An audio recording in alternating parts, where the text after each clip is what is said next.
사랑의 하나님 감사합니다. 우리의 상한 마음을 고쳐주시는 분이 오직 주님이고 하나님이라고 찬송했던 귀한 시온 성가대의 찬송을 또 우리의 믿음과 함께 고백하게 하시니 감사합니다. 주님 그렇습니다. 하나님만이 주님만이 우리의 주인이고 치료하시는 분이고 오직 깊이 이해하시는 분이십니다. 늘 그 주 앞에 한 발짝 한 발짝 믿음의 길을 걸어가는 우리가 될 수 있도록 축복하여 주시옵소서. 이 시간에 주님 말씀을 듣습니다. 하나님 우리의 눈과 귀를 열어주시고 우리의 마음을 열어주셔서 하나님이 무엇을 말씀하고자 하시는지 그 마음을 우리 마음 깊은 곳에 담고 돌아갈 수 있도록 축복하여 주시옵소서. 좋으신 예수님의 이름으로 기도하옵나이다.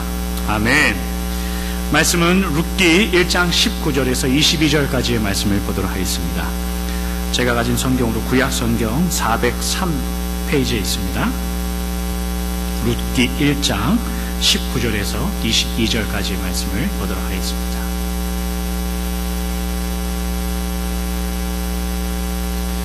한 절씩 교도하고 마지막 22절은 한 목소리를 함께 읽어보도록 하겠습니다. 룻기 1장 19절에서 22절의 말씀입니다. 이에 그 두 사람이 베들레헴까지 갔더라. 베들레헴에 이를 때에 온 성읍이 그들로 말미암아 떠들며 이르기를 이가 나오미냐 하는지라. 나오미가 그들에게 이르되 나를 나오미라 부르지 말고 나를 마라라 부르라. 이는 전능자가 나를 심히 괴롭게 하셨음이니라. 내가 풍족하게 나갔더니 여호와께서 내게 비어 돌아오게 하셨느니라. 여호와께서 나를 징벌하셨고 전능자가 나를 괴롭게 하셨거늘 너희가 어찌 나를 나오미라 부르느냐 하니라. 나오미가 모압 지방에서 그의 며느리 모압 여인 룻과 함께 돌아왔는데 그들이 보리 추수 시작할 때에 베들레헴에 이르렀더라. 아멘. 앞뒤 잘 한번 인사하고 시작하도록 하겠습니다. 안녕하십니까. 룻기 성경은 85구절로 되어 있는 성경, 작은 성경입니다. 그 85구절 중에 56개의 구절이 대화예요. 대화. 그러니까 룻기서는 특별히 이 대화하는 장면이 거의 줄을 이루는데, 그래서 그 대화하는 장면에서 그 사람이 어떤 마음을 가지고 대화하고 어떤 마음을 가지고 대답하고 있는가를 살펴봐야 룻기를 하나님께서 우리에게 왜 성경으로 주셨는가를 잘 이해할 수 있습니다. 그렇게 룻이 엘리멜렉 가정이 고향을 떠나서 모압 땅으로 갔죠. 그러나 약 10여 년이 흐른 후에 남편도 죽고 그렇게 믿고 살다 왔던 두 아들도 죽었습니다. 그러니까 남편도 없고 두 아들도 없고, 그렇다고 두 아들과 그 며느리 사이에서 난 손주들도 없고, 그냥 그렇게 나오미는 한 며느리 룻과 다시 고향으로 돌아오는 장면이 오늘 장면입니다. 고향으로 돌아오자 그 온 동네의 사람들이 이는 나오미가 아니냐라며 하면서 떠들어댑니다. 이스라엘에 추수하는 시기에는 모든 남자들이 그 논밭에 가서 일을 합니다. 그래서 지금 추수하는 시기더라, 이제 그렇게 말씀을 표현하는 것으로 봐서는 지금 동네에서 나오미를 환영하고 있는 모든 사람들은 여인들이에요. 특별히 20절에 있는 말씀을 원어로 보면은 무슨 뜻이냐면 나오미가 그녀들에게 이르되, 이제 이렇게 표현하고 있어요. 그래서 이제 나오미가 동네 여인들과 대화하는 장면이 오늘 본문에 있는 내용인데, 19절에 여인들이 떠들며 이르기를, 이제 그렇게 기록한단 말이죠. 떠들며 이르기를 이란 말은 기쁘게 소리치다, 그런 뜻이에요. 동네 여인들이 나오미가 돌아오자 잘 돌아왔다, 잘 돌아왔다, 뭐 이렇게 기쁘게 소리치고 있는가 생각하면 그게 아니라는 거예요. 나오미가 아니냐라고 하면서 이름을 거들먹거리는 이유는 그 나오미의 이름이 가진 뜻 때문에 그럽니다. 나오미란 그 이름의 뜻이 뭐냐면 즐거움이란 뜻이잖아요. 즐거운 여인, 즐거운 자. 봐라, 즐거운 여인이 돌아왔다, 저 즐거운 여인 아니냐라고 막 소리를 치는 거예요. 그 본심은 뭐냐면, 자, 즐거운 자가 돌아왔다, 그런데 저 꼬라지가 뭐냐, 그 이야기예요. 사실은 저 옆에 달고 오는 저 다른 지방, 저 여인은 뭐냐라고 하면서 소리를 높여서 조롱하는 내용입니다. 사실 다른 여인들에 의해서 즐거운 자라는 그 나오미의 이름, 자기의 이름이 이렇게 들려지는 것도 나오미는 사실 견디기 힘들죠. 그러니까 나오미가 대답을 하는 겁니다. 나도 안다. 그러니까 나를 나오미라고 부르지 마라. 나를 마라라고 불러라. 마라는 그 bitter, 영어에서 bitter, 쓰다라는 뜻이에요. 나를 쓴 여인으로 불러라. 왜냐하면 내 남아있는 것들이 쓴 것밖에 남지 않았다. 그렇게 말해요. 그렇게 부르는 이유가 내가 풍족하게 떠났지만 지금은 비어서 돌아오게 됐다. 내가 아무것도 가진 것이 없는 전능자가 나를 징벌 하였고 하나님이 나를 치셨다. 그래서 나는 이 모양으로 돌아왔다. 고향으로 돌아온 이후에도 나오미는 그 하나님을 향한 어떠한 마음이 쉽게 회복되지 않는 걸 우리가 봅니다. 쉽게 잘 돌아오지 않는 걸 봅니다. 나오미에게 하나님이 누구였던가? 우리가 곰곰이 생각해보면 나오미가 그 하나님을 전능자라고 표현을 써요. 전능자라는 표현은 우리가 자주 흔히 들었던 엘 샤다이 했을 때 그 샤다이가 전능자라는 뜻인데, 그 샤다이란 뜻은 충분하신 분이라는 뜻이에요. 충분하신 하나님, 충분하시다라는 표현이에요. 굳이 하나님을 나오미가 지금 충분하신 분이라고 그 단어를 써서 하나님을 이렇게 말하고 있는 이유는 그분과 자기의 형편을 비교하고 있다는 그 나오미의 내심, 속셈이에요. 충분하신 분. 그러나 하나님은 나에게 충분하지 않았다. 그걸 지금 나오미가 마음에 품고 있는 거예요.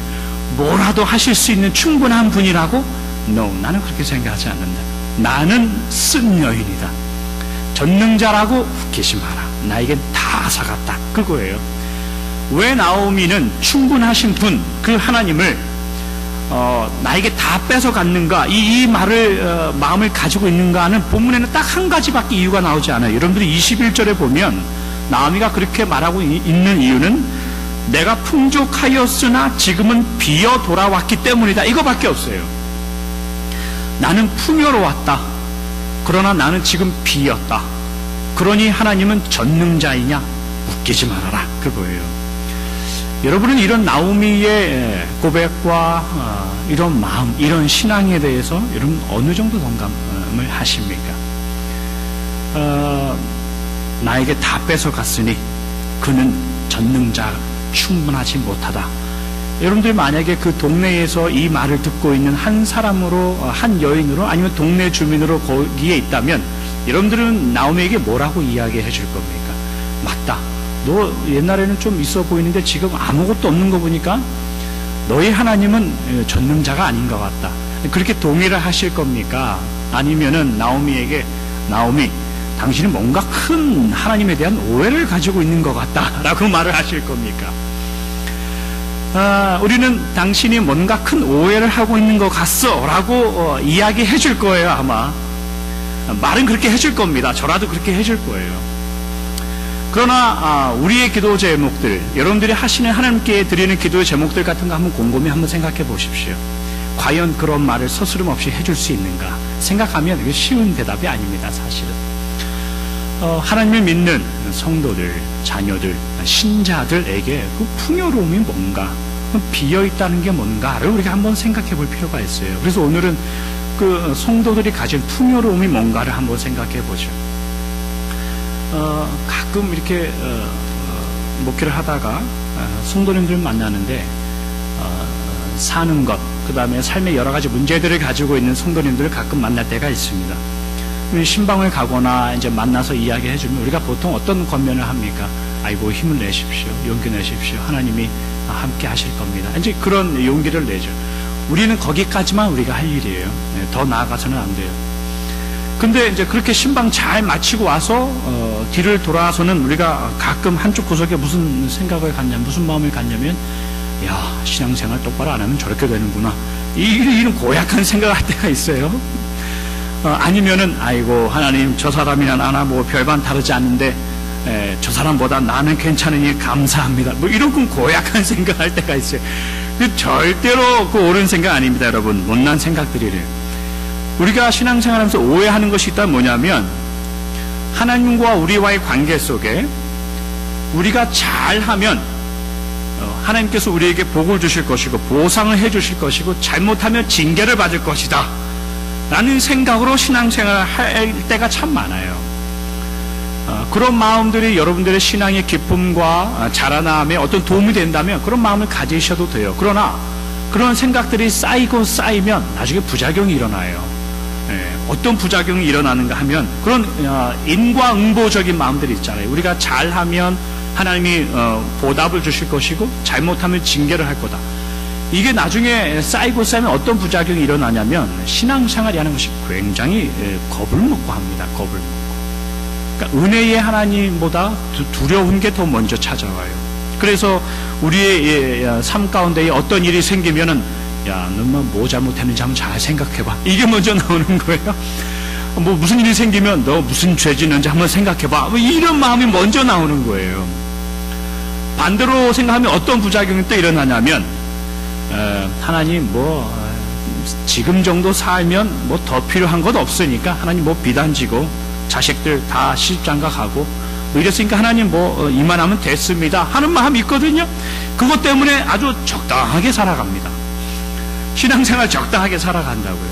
이게 참 어려운 문제예요. 잊지 마십시오, 여러분들. 주님이 오셨을 때에 우리가 고백하는 게 뭐냐면 예수님은 죄가 없으셨는데 우리와 같이 태어났다, 그렇게 우리가 고백하죠. 죄 없으셔서 태어나신 그 예수님도 하나님 앞에 최선을 다해서 순종하면서 살았습니다. 그게 성도의 길이에요. 그게 신자의 길인 거예요.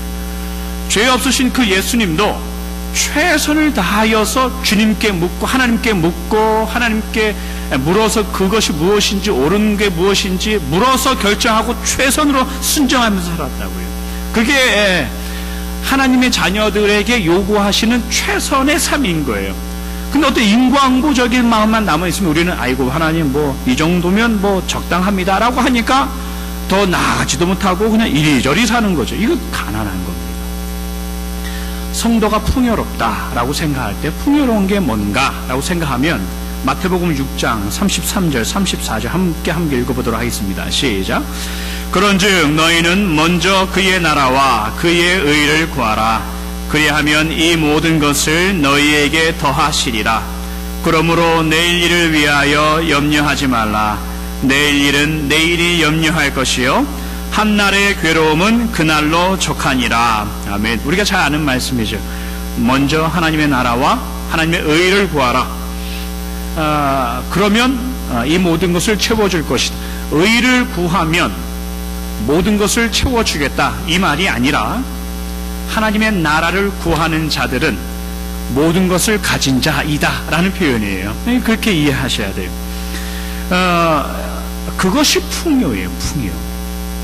하나님의 나라를 알고 소유하고 하나님의 의를 따라가는 자들은 모든 것을 가진 자들이다. 거기서 풍요를 느껴야 되는 거예요. 근데 이 구절을 읽으면 우리는 항상 질문이 먼저 나와요. 무슨 질문이냐면 하나님의 나라와 하나님의 의를 따라가려고 삽니다, 하나님. 그런데 아직 다 가지지 못했습니다. 이 기도 제목이 먼저 나오는 거죠. 하나님이 다 가지지 못했는데 내일 일을 염려하지 말고 살라는 게 도대체 무슨 말입니까? 이 질문이 나오는 거예요. 내일 일을 염려하지 말려면 어떻게 살라는 거예요, 하나님? 그 질문이 먼저 나오는 거죠. 그래서 우리는 어떻게 살아가냐면 내일 일을 염려하는 것도 아니고 염려하지 않는 것도 아니고 이 어중중하게 살아간단 말이죠. 내일을 염려하지 말라는 것이 그렇다고 아무런 계획과 책임 없이 살라는 말은 아니에요. 그렇게 오해하시면 안 돼요.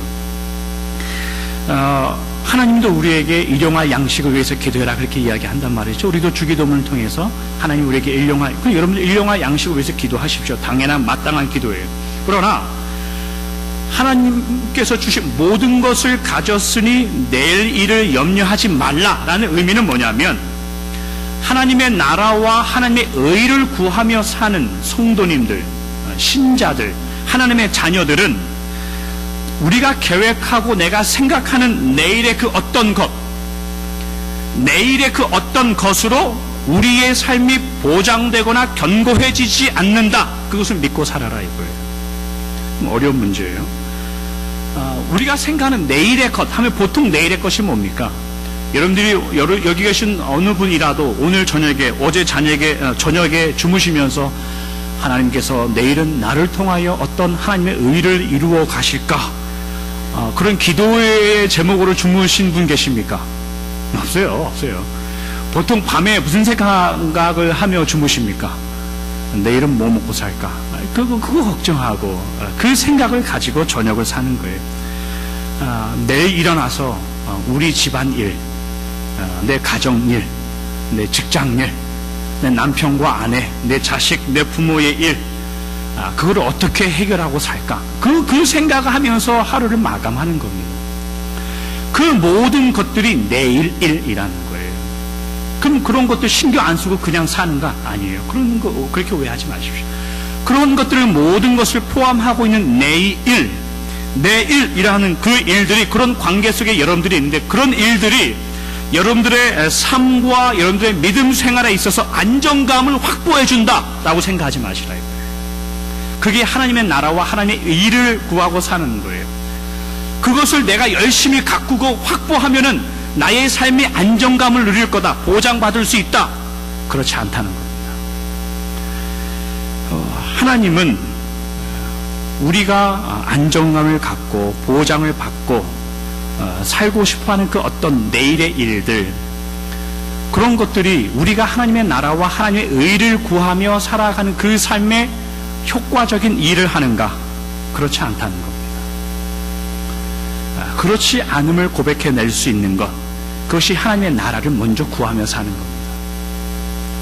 쉬운 길이 아닙니다. 어려운 길입니다. 하나님의 의를 가지고, 그러면 하나님의 의가 도대체 뭔가? 라고 생각할 때 쉽게 대답하기도 힘들어요. 누군가 느닷없이 여러분들에게 와서 하나님의 의를 따라 살고 계십니까? 라고 하면 우리는 서슴없이 아멘 할 겁니다. 그러면 하나님의 의가 뭡니까? 라고 물어보면 우리는 아마 대답 쉽게 못해요. 하나님의 의가 뭘까? 하나님의 의가 뭘까? 로마서 1장 16절, 17절입니다. 함께 읽어보죠. 시작. 내가 복음을 부끄러워하지 아니하노니 이 복음은 모든 믿는 자에게 구원을 주시는 하나님의 능력이 됨이라. 먼저는 유대인에게요, 그리고 헬라인에게로다. 복음에는 하나님의 의가 나타나서 믿음으로 믿음에 이르게 하나니 기록된 바 오직 의인은 믿음으로 말미암아 살리라 함과 같으니라. 아멘. 하나님의 성도들은 믿음으로 말미암아 사는 것입니다. 믿으십니까? 하나님의 사람들은 믿음으로 사는 겁니다. 거기에 주저하시면 안 돼요. 믿음으로 사는 하나님의 성도들에게는 하나님의 능력이 나타납니다. 여기도 우리가 서슴없이 아멘 해야 될 타이밍이에요. 부분이에요. 그러나 이 하나님의 능력이라는 것이 무엇을 통해서 증명되고 있는가는 복음이라는 것을 통해서 증명되고 있어요. 그게 성경의 증언이에요. 여러분, 복음이 뭡니까? 복음. 좋은 소식, 복복자, 소리 음자, 좋은 소식. 저희 어렸을 땐 그렇게 배웠어요. 복음은 좋은 소식이다. 하나님께서 예수님을 보내셔서 우리와 같은 사람의 형체를 가지고 태어나시고 33년을 사시다가 우리를 위해서 돌아가시고 십자가에 못 박히시고 부활하셨다. 그것이 복음이다 라는 거예요. 근데 이 십자가의 사건이 복음인데, 십자가의 사건이 느닷없이 하나님이 독생자야 좀 가야겠다 그렇게 해서 보낸 게 아니잖아요. 이 십자가의 사건은 태초부터, 영원 전부터 하나님이 준비하시고 계획하셔서 보내시고 이루신 그 일이란 말이죠. 그 십자가를 통해서 하나님의 자녀들이 구원을 받고, 그 구원받은 하나님의 자녀들은 지금도, 우리들도 우리 시대에 여전히 하나님의 십자가의 은혜로 말미암아 주님을 만나는 그날까지 하루하루를 살아가는 거예요. 우리는 그 모든 것을 복음이라고 이야기하는 거예요. 그러니까 복음은 태초부터 있었던 하나님의 그 수고하심으로부터 시작해서 예수님의 십자가로 완성이 되고, 그 은혜로 말미암아 오늘 하루를 살아가는 여러분들의 모든 일들, 그것을 복음이라고 하는 거예요. 한번 생각해 보십시오.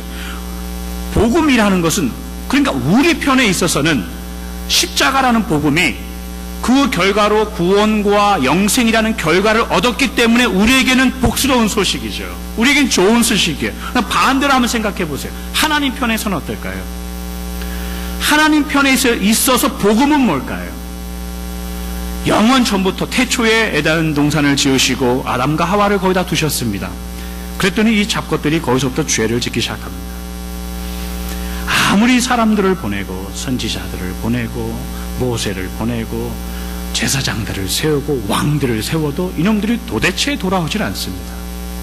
이걸 다 죽이고 끝내버릴까? 라는 마음이에요. 근데 하나님이 그렇게 하지 않아요.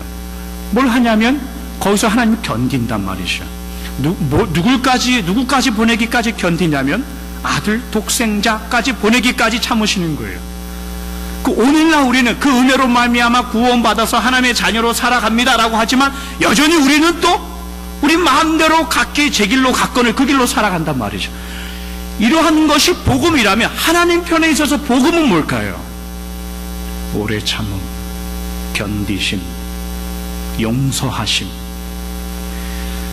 고통, 그런 게 복음이에요. 하나님 편에 있어서는 십자가에서 아들을 내어주시고 그렇게 구원시켜 놨더니 자기들 멋대로 살아가는 이 하나님의 자녀들을 붙드시는 이 과정, 쉽지 않은 마음이에요. 복음이라는 것이 우리에게는 기쁜 구원의 소식이지만 하나님 편에 있어서는 쉽지 않고 눈물과 한숨이고 오래 참음입니다. 그래서 이게 참 어렵습니다. 그런데 이 복음이라는 것이 로마서 1장 16절에 보니까 이 복음이 하나님의 능력이다 이렇게 이야기를 해요. 여기가 우리가 이해하기 참 힘든 부분이에요. 왜 이런 복음, 하나님 편에 있는 이 복음이 왜 하나님의 능력이다 라고 이야기하는지 너무나 어려워요. 왜냐하면 우리가 기도하면서 하나님의 능력을 나타내 주십시오, 아니면 복음을 전하다가 전도하다가 하나님의 능력을 나타내 주십시오라고 기도할 때는 그 능력은 뭘 기대하는 겁니까? 우리가 기대하는 하나님의 능력은 그럴듯함이에요. 그럴듯함.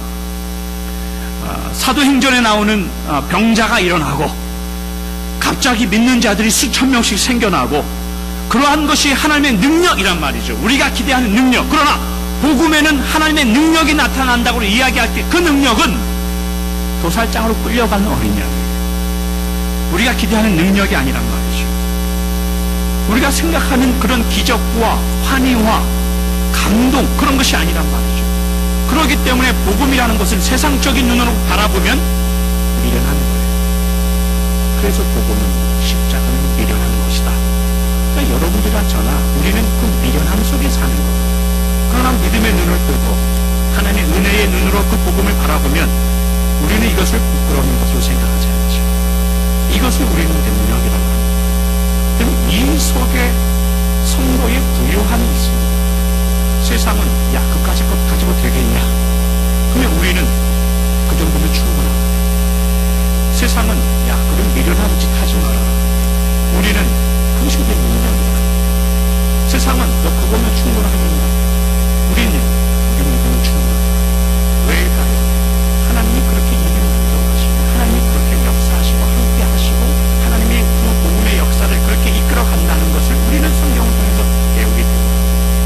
거기에 부요함이 하나님의 나라를 구하고 하나님의 의를 구해서 풍요롭고 가졌다고 하는 성도님들, 그래서 분들은 세상이 생각하는 내일, 그것을 계획하여서 그것으로부터 오는 안정감과 그것으로 얻는 어떤 빼앗기지 않으려고 하는, 도대체 손을 놓지 않으려고 하는 그 넉넉함, 그것보다 하나님이 보여주시고 하나님이 주신 넉넉함이 더 큽니다라고 말하시는 그분들이 하나님의 나라를 쫓고 부유한 자들이, 그걸 고백해내시기를 축원합니다. 여러분, 무엇을 먹을지 기도하십니까? 기도 안 하십니까?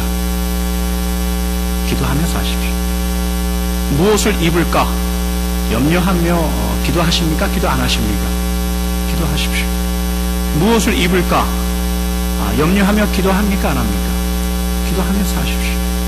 무엇을 입을까? 기도하십시오. 무엇을 먹을까? 기도하십시오. 무엇을 가질까? 기도하십시오. 그러나 그러한 것들이 하나님이 복음 안에 나에게 허락하신 풍요보다 더 크지 않습니다. 를 고백함 속에 하십시오. 그래야 하나님께서 부어주신 그 은혜가 더 큰 거예요. 그래서 하나님의 의를 따라 산다는 그 성도님들의 삶의 모습은 하나님 앞에 내 모든 것을 내려놓는 항복이 따라와요. 항복. 믿음의 항복이 따라옵니다. 이사야 6장 8절에 있는 말씀을 한번 보도록 하죠. 제가 읽겠습니다.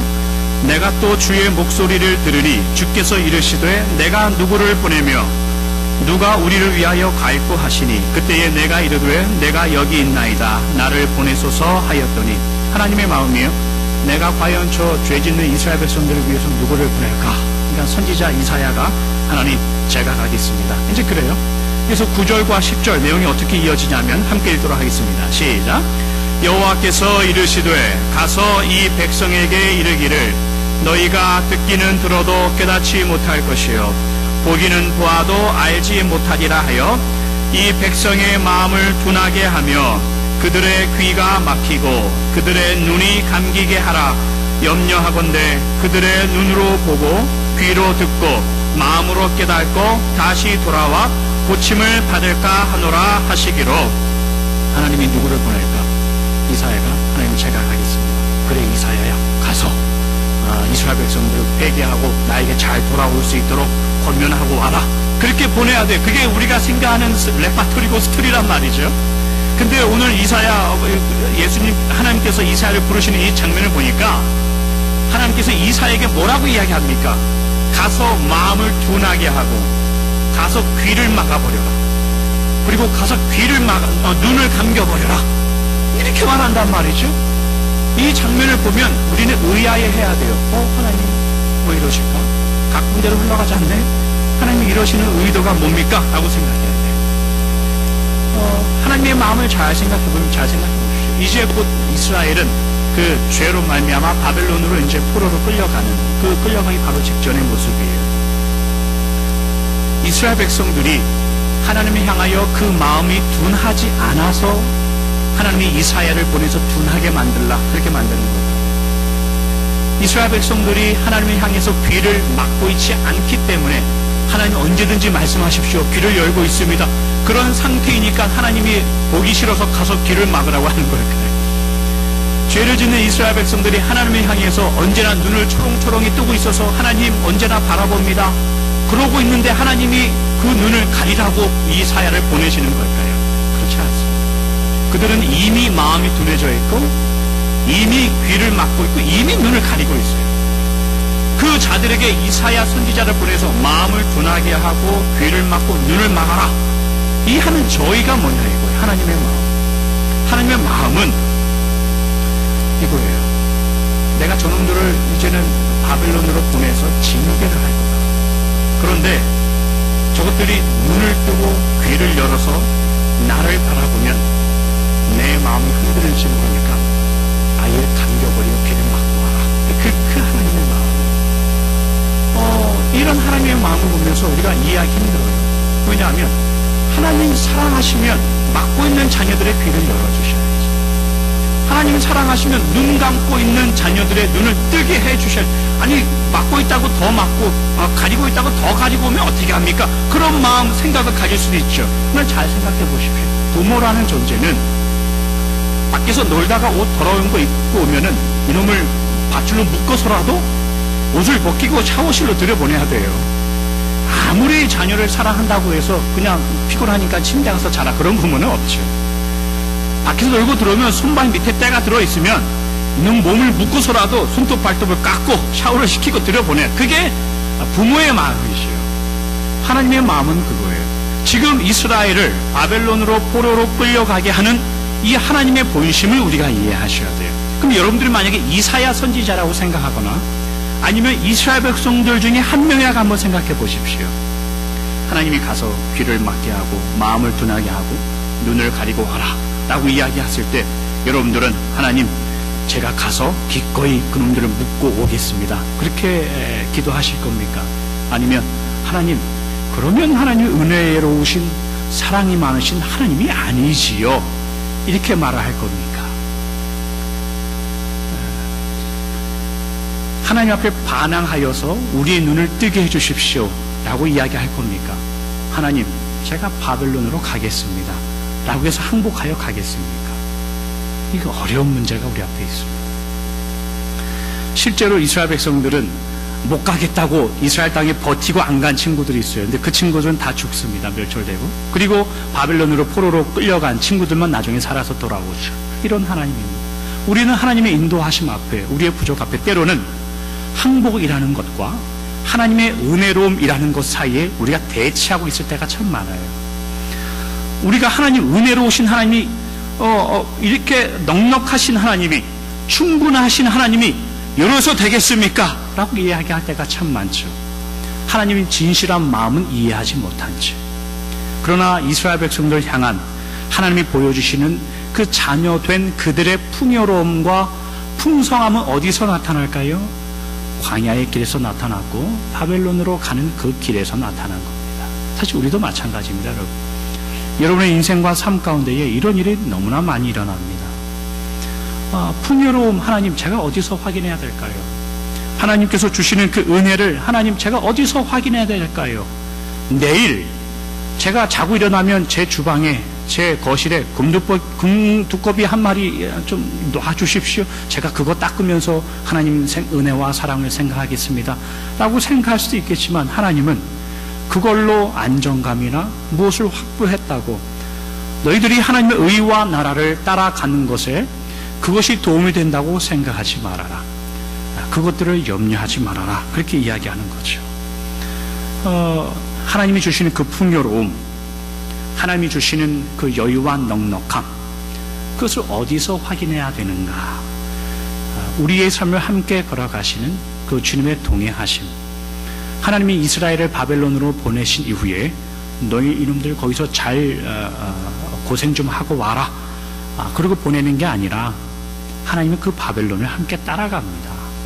함께 따라가셔서 다니엘이 풀무 속에 들어가면 같이 들어가시고 사자들 뱃속에 사자들하고 같은 그 경기장에 들어가면 거기서 또 하나님 대신 싸워주는 겁니다.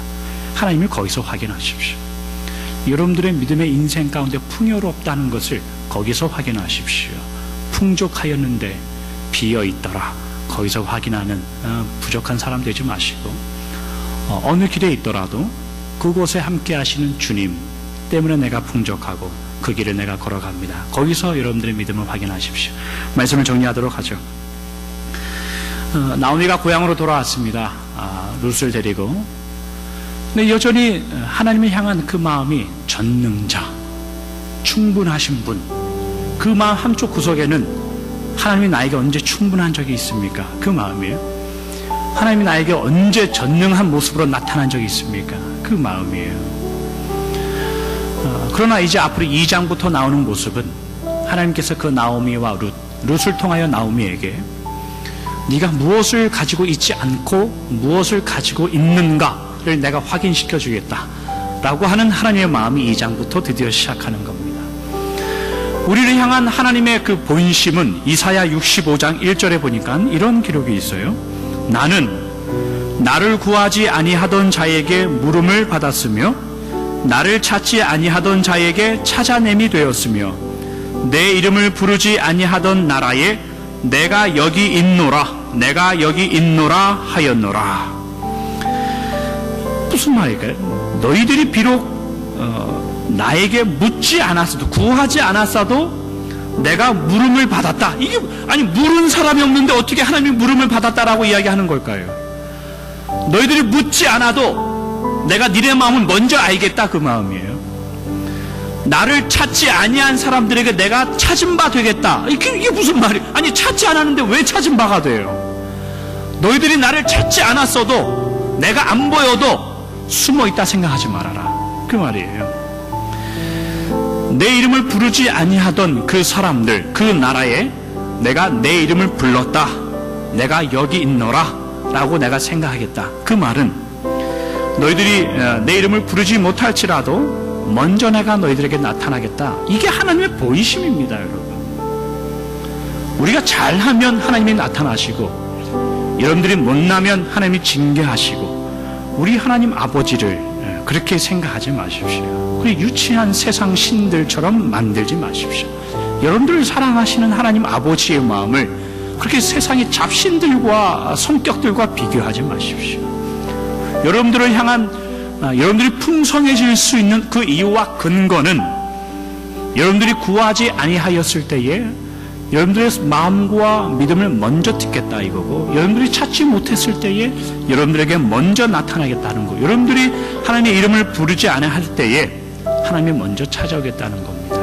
그런데 다만 우리는 찾아오신 하나님을 향하여 우리의 마음의 문을 닫습니다. 문 밖에 있는 그 주님을 향하여 우리의 문을 닫습니다.